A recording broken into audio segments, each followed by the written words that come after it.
서울 영락교회 하면 우리 장로교회에서 대표적인 통합적 교회로 알려져 있습니다. 여기에 원로 목사님 한경진 목사님은 아주 세계적으로 유명하신 목사님이기도 합니다. 이 한경진 목사님은 조만식 선생님께 지도를 받아서 청빈의 삶 그리고 사랑의 삶을 살았던, 또 민족 복음화를 위해, 세계 복음화를 위해서 대단히 많은 수고를 하셨던, 그래서 그리스도인들에게 많이 존경을 받았던 그런 인물이기도 합니다. 그러나 그분에게도 숨기고 싶은, 그리고 감추고 싶은 어두운 과거가 있었습니다. 일제강점기 때는 신사참배를 하셨고, 6.25 때는 목사는 무슨 일이 있어도 교회를 지켜야 된다라고 말씀을 하셔놓고는 자신은 피난길을 떠났던 분이셨고, 그리고 5.16 쿠데타 때는 김환란, 최두선, 한권, 이 사람들과 어떤 민간 사찰단을 만들어서, 사절단을 만들어서 미국에 건너가서 군사 정권을 옹호하고 그리고 호소하는 그런 일들을 하셔서 1970년대 박정희 정부로부터 국민훈장 무궁화상을 받았습니다. 은퇴 후에 1980년대 12.12 쿠데타가 일어났고, 그때 정권을 장악한 전두환 장군이 그를 초청해서 조찬 기도회에 참석시키자 여호수아와 같은 사람이 되게 해달라고 기도를 드렸습니다. 이런 활동 때문에 기독교계에서, 그리고 많은 사람들이 거세게 목사님을 비판했습니다. 그런 목사님께서 1992년 종교계 노벨상이라 불리는 템플턴상을 수상하게 되었습니다. 그리고 그 수상한 후 8년이 지나 2000년 4월 19일 98세의 나이로 세상에 별세하게 됩니다. 이런 과오가 있었지만 은퇴 후 인생 말년까지 별로 좋지는 않았습니다. 그런데 이분이 갑자기 삶이 완전히 바뀌면서 굉장히 청빈의 삶을 살기 시작합니다. 남한산성에 작은 집을 하나 마련하고 거기에 남긴 것이 없이 아주 초라한 모습으로 살기 시작했습니다. 그리고 침대 밑에 글귀에는 내가 어디 있느냐라는 글귀를 써서 붙여놓고 항상 자신을 살폈고, 그리고 많은 사람들이 목사님을 초빙해서 강단에 세우면 나는 죄인입니다, 나는 신사참배한 죄인입니다 라고 늘 앞에서 자신의 모습을 회개하곤 했습니다. 마지막 죽기 10년 전에 이렇게 회개의 모습을 살고, 그리고 청빈의 삶을 살면서 많은 사람들이 존경하게 되었고, 그래서 아무것도 남기지 않고 세상을 떠난 그 목사님에게 우리는 지난 과오를 다 잊어버리고 회개한 그 삶을 기억하고, 그리고 그에게 감동을 받는 것입니다. 회개의 삶, 이것만이 그리스도인들이 가질 수 있는 가장 아름다운 모습이 아닌가 생각이 되어집니다. 유대 탈무드에 이런 이야기가 나옵니다. 두 젊은 제자가 죄를 지었습니다. 죄를 지어서 랍비를 찾아가서 이 죄가 너무 과해서 우리가 이 죄를 씻고 싶은데 어떤 행동을 해야 이 죄를 우리 머릿속에서 지울 수 있겠습니까? 라고 물었습니다. 그랬더니 랍비가 콩을 한 주먹씩 쥐어서 두 사람에게 쥐어주면서 이렇게 말했습니다. 그것을 시내에다 넣고 10일간 다니다가 다시 돌아와라. 이렇게 조건을 제시해 주었습니다. 두 제자들이 돌아왔습니다. 10일 후에 돌아왔는데 한 제자는 발이 퉁퉁 부어있고 한 제자는 다리가 부어있지 않았습니다. 그래서 다리가 부어있지 않는 제자에게 물었습니다. 너는 왜 다리가 부어있지 않느냐? 그랬더니 그냥 넣으면 아플 것 같아서 콩을 쪄서 발바닥에 넣었다는 겁니다. 많은 그리스도인들이 죄값을 치르는 일에 있어서 실제로 너무 영리하고 부끄럽지 않는 방법을 선택해서 죄를 감추는 데 목적을 두고 살고 있습니다. 그러나 신앙인에 있어서 죄에 대해서 어떻게 반응하고 어떤 태도를 취하느냐에 따라서 우리의 영적인 생활은 엄청나게 차이가 일어날 수 있습니다. 오늘 본문의 말씀을 통해 우리는 스스로의 죄에 대해서 어떻게 반응하고 어떻게 대응해야 하는가 하는 지혜를 갖게 되어집니다. 하나님은 은혜와 긍휼의 역사를 다윗에게 중단시키자 다윗은 인구 조사를 통해서 대적들로부터 하나님의 어떤 보호를 받는 것이 아니고 이제 자기 스스로 내가 저 대적들로부터 보호를 받아야 되겠다라는 마음이 들었고, 그래서 실시한 것이 인구 조사였고, 스스로 자신을 보호하겠다는 그 강한 의지가 결국은 10개월이라는 긴 시간 동안 이스라엘 전체 인구를 조사하게 하는 명령을 내렸고, 이것이 하나님 앞에 죄가 되었습니다.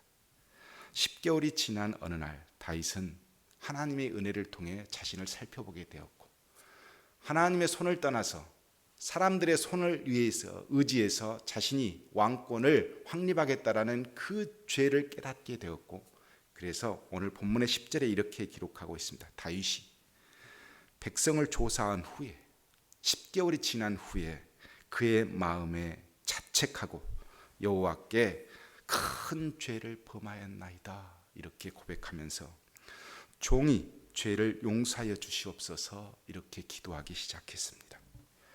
다윗과 같은 은혜의 사람도 죄를 짓습니다.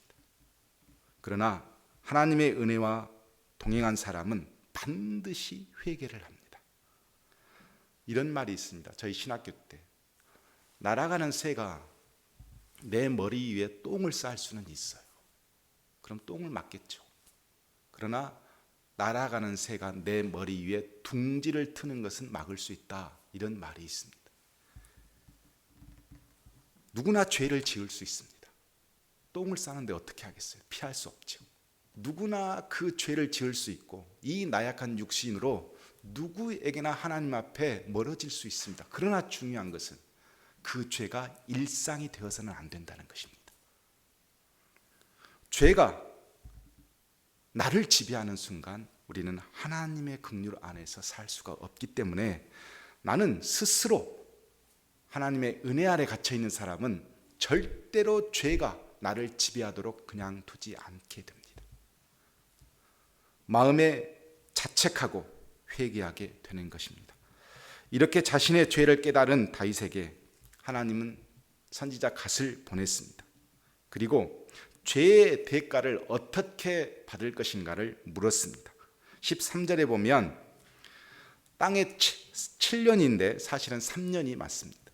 3년 기근이 있을 것인, 혹은 왕이 원수에게 쫓겨나서 석 달을 3개월을 도망 다녀 볼 것인가, 혹은 왕의 땅에 사흘 동안 전염병이 있을 것이니까 이것 중에 하나를 선택해 보십시오 라고 갓이 하나님의 말씀을 전했습니다. 14절에 보면 다윗이 심히 괴로워했다 이렇게 기록되어 있습니다. 왜 괴로워했을까? 그 중에 하나 선택하면 되는 건데, 그러나 다윗의 입장에서는 죄를 짓고 하나님의 용서를 구했으나 대가를 치른다는 것이 무엇인지 너무너무 잘 알고 있었기 때문에 그렇습니다. 다윗은 과거에 좀 더 젊었을 때 우리아를 죽이고 그의 아내 바세바를 취해서 자기 아내로 삼았습니다. 그리고 그 사이에서 아이가 임신되었습니다. 아이가 임신되어 죽게 되었을 때 다윗은 눈물을 머금고 밤새도록 금식하며 하나님께 매달렸습니다. 이 아이를 살려주십시오. 그런데 그 아이가 살지 못하고 죽었습니다. 죄에 대한 대가였습니다. 6명의 아내가 각각 아들을 낳았는데 서로 죽고 죽입니다. 심지어 형제 오빠가 여동생을 폭행하는 사건까지 벌어졌습니다. 그것으로 또 압살롬이 반란을 일으키고 자신들의 후궁이 백주대낮에 폭행을 당하는 일까지 벌어지게 됩니다. 이 모든 것이 그 죄의 대가였습니다. 다윗에게 은혜의 사람이었으나 죄의 대가가 무엇인지 다윗은 똑똑히 알고 있었습니다. 그래서 죄의 대가로 주어진 이 세 가지 중 하나를 선택한다는 것이 다윗에게는 심히 두려운 일이었고 괴로운 일이었습니다. 하나님의 역사는 죄를 지으면 반드시 대가를 받아야 하는 것이 하나님의 역사입니다. 우리 그리스도인들이 착각하는 것이 있습니다. 죄를 지어도 회개하면 아무 대가를 치르지 않아도 된다. 성경 어디를 봐도 죄의 대가는 반드시 있습니다. 다른 것이 있다면 하나님은 자기 백성에게 회개하도록 은혜를 주셔서 용서를 받을 수는 있습니다.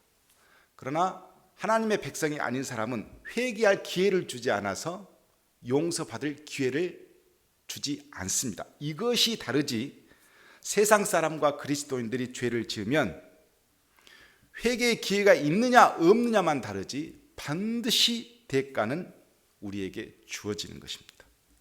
그것이 무엇을 증명하냐면 예수님의 십자가가 증명합니다. 하나님은 완전하게 용서하시는 게 없어요. 반드시 죄값을 치루어야 돼요. 예수님의 십자가는 없앨 수가 없는 거예요. 반드시 죄에 대한 대가이기에 십자가는 지셔야 했던 것과 같은 이치입니다. 그렇다면 다윗은 하나님 앞에서 그 죄값을 치르기 위해서, 그 대가를 치르기 위해서 어떤 길을 선택했을까? 이것이 아주 중요합니다. 14절에 다윗은 이렇게 결정을 내렸습니다. 우리가 여호와의 손에 빠지고 사람 손에 빠지지 않기를 원한다 그랬습니다. 자신이 범죄한 대가를 사람을 통해 받기보다는 내가 하나님 앞에서 받겠다, 이렇게 결정을 내린 것입니다. 여기에는 어떤 의미가 있냐면 3년 기근을 선택하면 어찌 되었든 간에 자신과 직접적인 영향은 없어요. 백성들이 힘들지 왕까지 힘들겠어요. 농사짓는 백성들이 얼마나 힘이 들겠어요. 3개월 동안 대적자에게 도망 다니는 것, 도망 다녀봤잖아요. 자기가 1, 2년 도망 다녀봤습니까? 10년 동안 사울에게 쫓겨서 도망 다녀봤고 아들 압살롬한테 쫓겨서 또 도망 다녀봤어요. 그때도 항상 충신들은 자기를 지켜줬어요. 이것도 왕인 다윗에게는 할만합니다.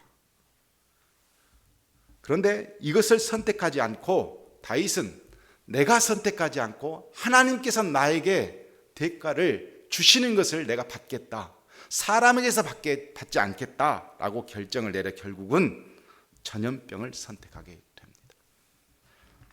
고대 사회나 지금 사회나 전염병은 신의 형벌로 여겨집니다.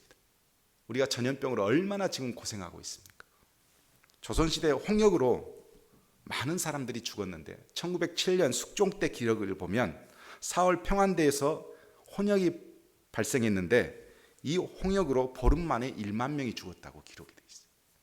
심지어 이듬해 그 다음에 발생한 홍역은 수만 명이 죽었다, 이렇게 기록이 되어 있을 정도로 이 전염병은 어찌 되었든 가장 무서운 병일 뿐만 아니라 신의 진노로 모든 사람이 여겼습니다. 얼마 전 반란을 일으켜서 다윗의 왕권이 흔들려 있는 이 상황에 또 전염병으로 많은 사람이 죽는다면 이 흔들린 왕권에 대해서 백성들이 무슨 짓을 저지를지 모르는 거예요. 그럼에도 불구하고 사람에게서가 아닌 하나님에게서 자신은 죄의 대가를 받겠다, 이렇게 결정을 내렸습니다. 하나님께 직접 자신의 징계를 받기 원했던 이 모습은 콩을 쪄서 신발에 넣고 딱딱한 콩을 없애버리는 그 간악한 마음을 다윗은 포기한 겁니다. 죄의 대가를 어찌든지 숨겨버리고 넘어가려고 하는 그 간악한 마음을 완전히 없애버리고 온몸으로 하나님께서 내 죄에 대해서 내리신 그 대가를 받기를 원했다는 것을 의미하고 있습니다. 하나님은 그런 다윗의 결정에 예고된 재앙을 15절에 이스라엘에게 내렸습니다. 성경에 보면 아침부터 정하신 때까지 전염병을 이스라엘에게 내리시니 단에서부터 브엘세바까지 백성이 죽은 자가 7만 명이었다, 그렇게 기록이 되어 있습니다. 결과는 참혹했습니다. 갓 선지자가 나간 후에 아침부터 사람이 죽기 시작한 것입니다. 감당하기 어려운 전염병은 전국에 단에서 브엘세바까지 전국에 내려졌고 무려 7만 명이라고 하는 사람들이 죽어나가기 시작했습니다.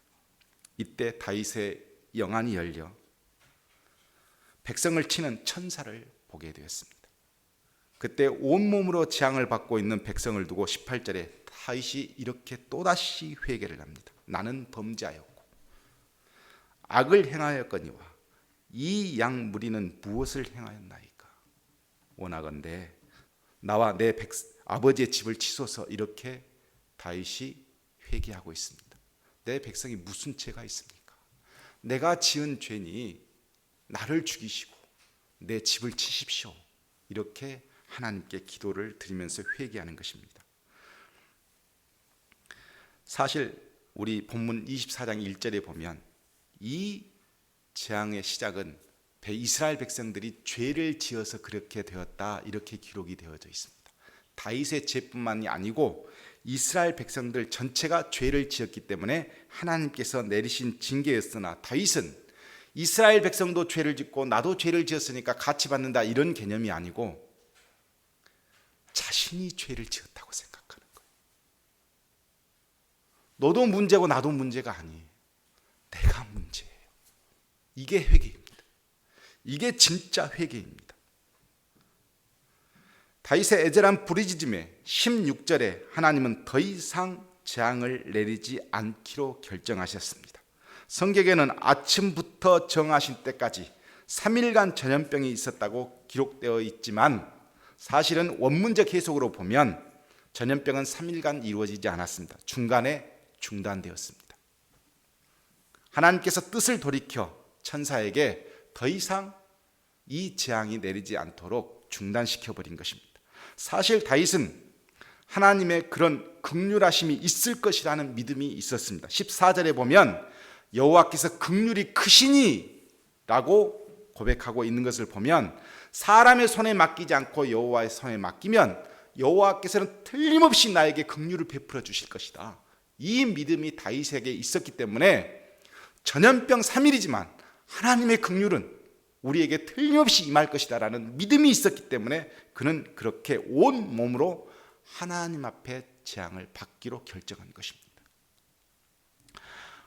우리는 하나님이 주신 은혜를 완전히 흡수하지 못합니다. 그래서 죄를 짓고 원망하기도 합니다. 그 결과 많은 재앙을 받기도 합니다. 그러나 자세히 살펴보면 하나님의 긍휼은 오늘 또 재앙을 받고 있는 우리에게 함께 하신다는 것입니다. 하나님의 긍휼만이 나를 자유롭게 합니다. 제가 참 힘들 때 교회가 막 무너지고 있는 모습을 제 눈으로 보아야 했고,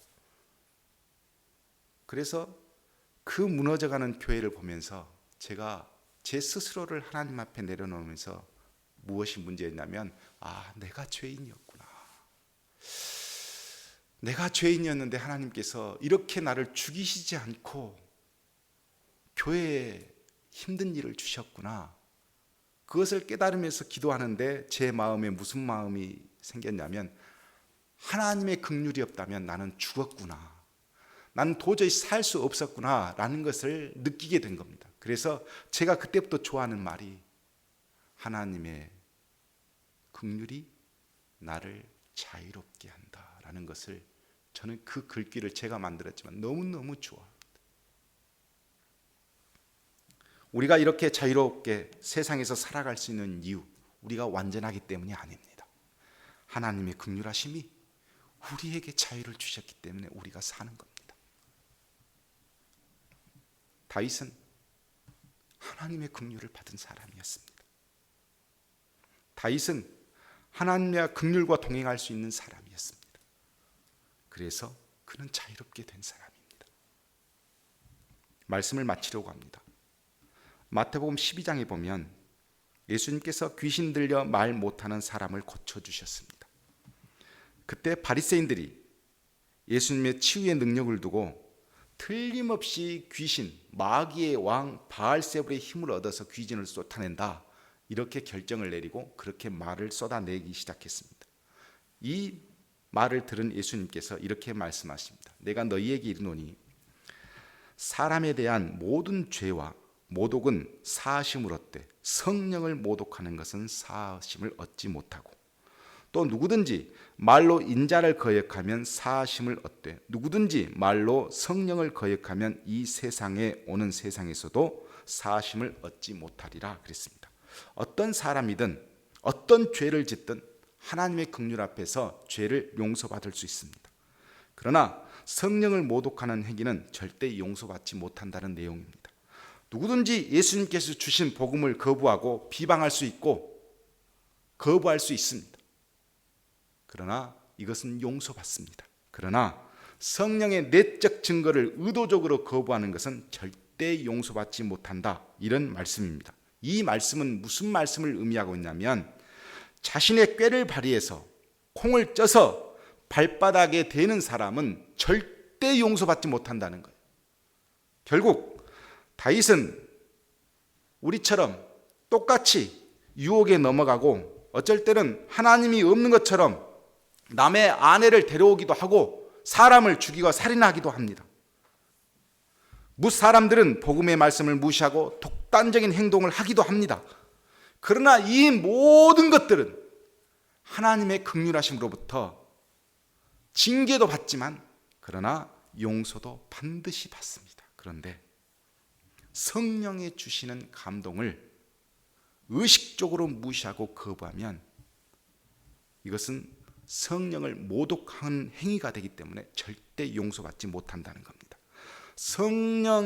성도가 성령의 은혜를 받고도 그 은혜의 삶을 살지 않는 것은 결국 내 안에 있는 성령을 모독하는 행위가 됩니다.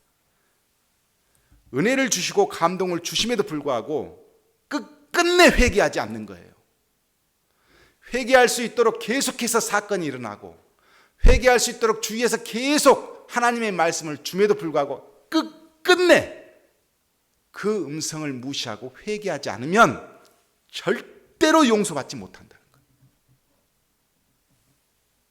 다윗은 온몸으로 징계를 받고자 했을 때 하나님께서는 3일 내리려고 했던 전염병을 중간에 중단시켜 주셨습니다. 무엇 때문입니까? 회개 때문입니다. 다윗의 간절하고 적극적인 회개의 모습은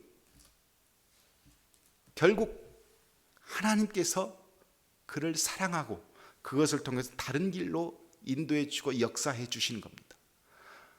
아라우나 타작마당에서 백성을 치는 천사를 보았습니다. 그때 또 회개했습니다. 그랬더니 이 아라우나 타작마당을 하나님은 어떻게 바꿔주셨냐면 나중에 이곳에 솔로몬의 성전을 세우도록 인도해 주셨습니다. 그곳은 징계의 자리였습니다.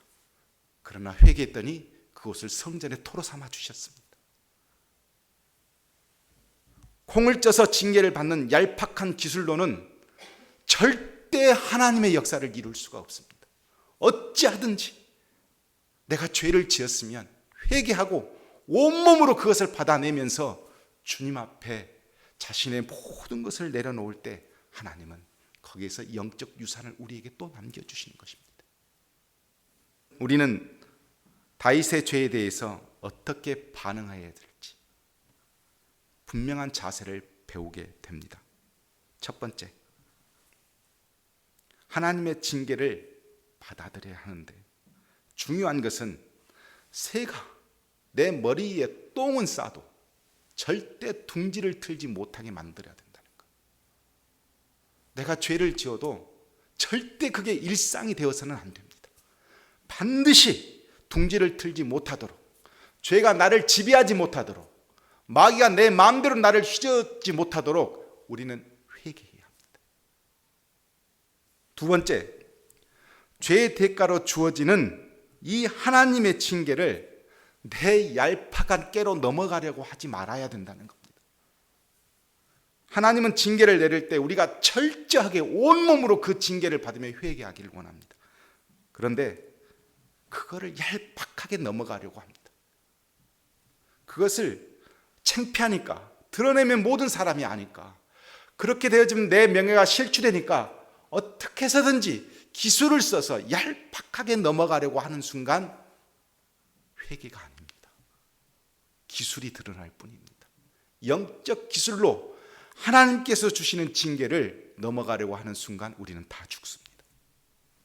세 번째, 죄를 지어도 하나님의 긍휼을 기대해야 합니다. 하나님은 우리의 모든 죄를 용서하실 수 있는 분입니다. 저나 여러분이나 죄를 안 짓고 살 수 있나요? 다윗과 같은 사람도 죄를 지었으니 우리도 죄를 지을 수밖에 없을 겁니다. 그러나 우리가 기대하는 것은 하나님의 긍휼입니다. 하나님의 긍휼만이 나를 자유롭게 할 수 있습니다. 하나님의 긍휼만이 나에게 생명을 주실 수 있습니다. 하나님의 긍휼만이 내 안에 평안을 주실 수 있습니다. 우리가 오직 기대할 것은 죄를 지어도 하나님의 긍휼을 기대하고 소망해야 합니다. 이것을 잃지 않으면 우리는 어떠한 징계를 받아도, 어떠한 죄를 지어도 넘고 또 넘어 하나님의 자녀로의 모습을 끝까지 잃지 않을 수 있습니다. 사랑하는 성도 여러분, 참 힘든 세상에 살고 있습니다. 이 세상에 살다 보니 우리도 악착같이 버텨내다 보니 죄를 짓기도 하고 우리 실수로 하나님과 멀어지기도 합니다. 그러나 말씀을 통해서 열심히 성경을 읽다 보니 내 마음이 또 주님 앞에서 드러나게 되어지고, 그래서 또 수정하고 또 회개하고, 그러다 보니 이 재앙의 터가 이제는 성전의 터가 되어지고 기도할 자리가 되어지고 하나님 앞에 영광을 돌릴 수 있는 그런 의미 있는 유산이 되어지는 것입니다. 저는 여러분의 가정이, 이 교회가 바로 아라우나 타작마당의 징계의 자리가 아닌 솔로몬의 성전의 자리가 되기를 주님의 이름으로 축복합니다. 그런 성도가 되기를, 그런 가정이 되기를 우리 기도하고 소망합니다. 함께 기도하겠습니다.